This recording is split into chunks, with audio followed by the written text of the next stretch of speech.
You are listening to The Standard Podcast, May 4th, 2017 edition. This week's headlines include ice rental rates set to rise in Scugog, Uxbridge looking to purchase and plant Vimy Oaks, an open letter from the Ontario PCs, and MP Schmale encourages both sides in the Canadian Hearing Society strike to work towards a deal.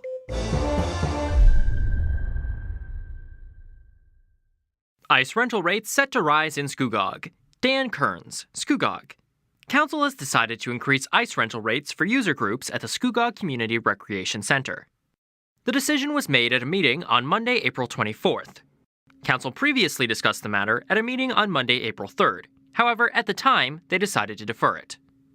Rental fees for minor hockey groups will rise to $174 per hour, from $146.40, and fees for user groups, such as the Port Perry Mojacks and the Port Perry Skating Club, will rise to $157.84. Last year, the Port Perry Minor Hockey Association and the Uxbridge Minor Hockey Association both voted to amalgamate to create the North Durham Minor Hockey Association. Ward 3 Councillor Don Kett hoped to have Scugog's minor hockey ice rates match Uxbridge's. He made a motion to increase the 2017 rate to $209. Councillor Kett said, "Although I support the tax dollars going to our local communities, I don't support minor hockey getting a different rate than what's charged in Uxbridge." The Ward 3 councillor also said Uxbridge would benefit more if Scugog didn't match Uxbridge's rates.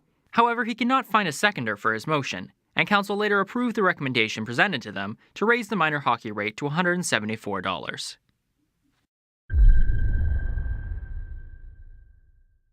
Uxbridge looking to purchase and plant Vimy Oaks.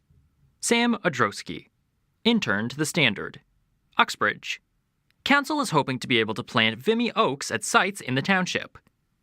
At a meeting on Monday, May 1st, Council approved a motion made by Mayor Gary Lynn O'Connor to apply to purchase 15 of the special oak trees and to have Regional Councillor Jack Ballinger and Ward 3 Councillor Dave Barton work with the museum curator and township staff to decide possible locations for the trees. The idea of purchasing trees was brought up by Councillor Barton.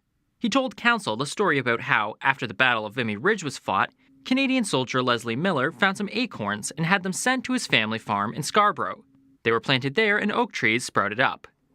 Councillor Barton said, "Now with the 100th anniversary of Vimy Ridge, those acorns have turned into full-size oak trees, and they've created offspring out of those trees and are selling Vimy Oaks."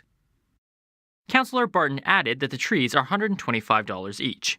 According to the Vimy Oaks Legacy Group's website, these oak saplings will be offered for sale early in 2017 to organizations that are committed to planting them at commemorative sites such as cenotaphs, town squares, memorial sites and parks, heritage sites, schools, military cemeteries and sites, Royal Canadian Legions, public locations associated with the First World War, and at sites that communicate messages of universal values and peace. The township will fund the possible purchase through the Parks and Recreation budget. Councillor Ballinger explained the process of purchasing the trees. He said, "You don't just get these trees. You have to fill out a form and you have to put the reason in and where you're going to plant them. So there's a little bit of work to this, but I agree with Councillor Barton. I'm in favor of this." Multiple locations were discussed, including Veterans Memorial Park, Elgin Park, and the Uxbridge Scott Museum grounds.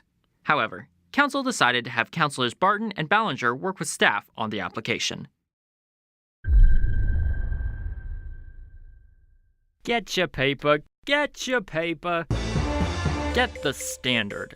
Online advertising available. Reach out to Lindsay, Little Britain, Sunderland, Uxbridge, and of course, Port Perry. It's local and locally owned. Reach your potential customers today, 905-985-6985, or visit us online at thestandardnewspaper.ca.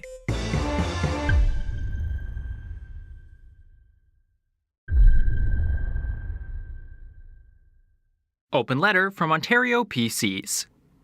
In an open letter to Finance Minister Charles Sousa, Ontario PC MPP Lorne Coe for Whitby, Oshawa, called on the government to stand up for Durham Region in the provincial budget. The Ontario PCs also echoed these calls in the legislature at Queen's Park as follows. Thank you, Speaker. Due to this local government's reckless financial policies, hard-working families in the region of Durham are struggling. Interest payments on the government's massive debt are crowding out funding for public services, particularly patient care at Lakeridge Health and Ontario Shores Mental Health Centre. Speaker, local businesses are closing their doors due to the excessive hydro costs, as well as the government's cap-and-trade tax grab scheme. As well, Epsom Public School in Scugog and Torres Central Public School in Brock are being considered for closure to balance the government's budget. Speaker, when will this minister address Ontario's massive debt and stop balancing the budget on the backs of hard-working families in the region of Durham?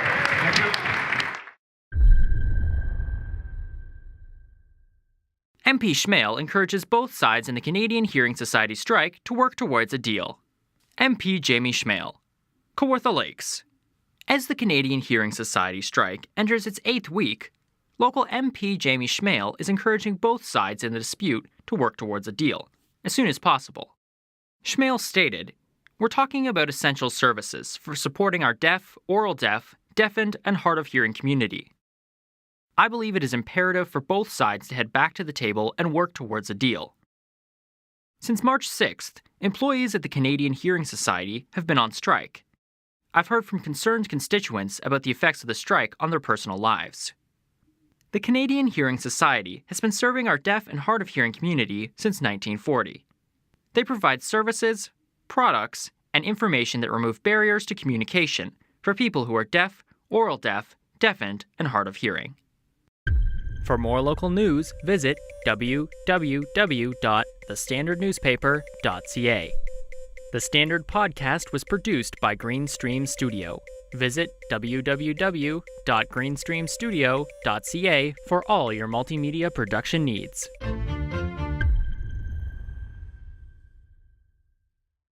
Do you have audio production needs? Greenstream Studio is here for you. But don't just take our word for it. Let's listen to this testimonial.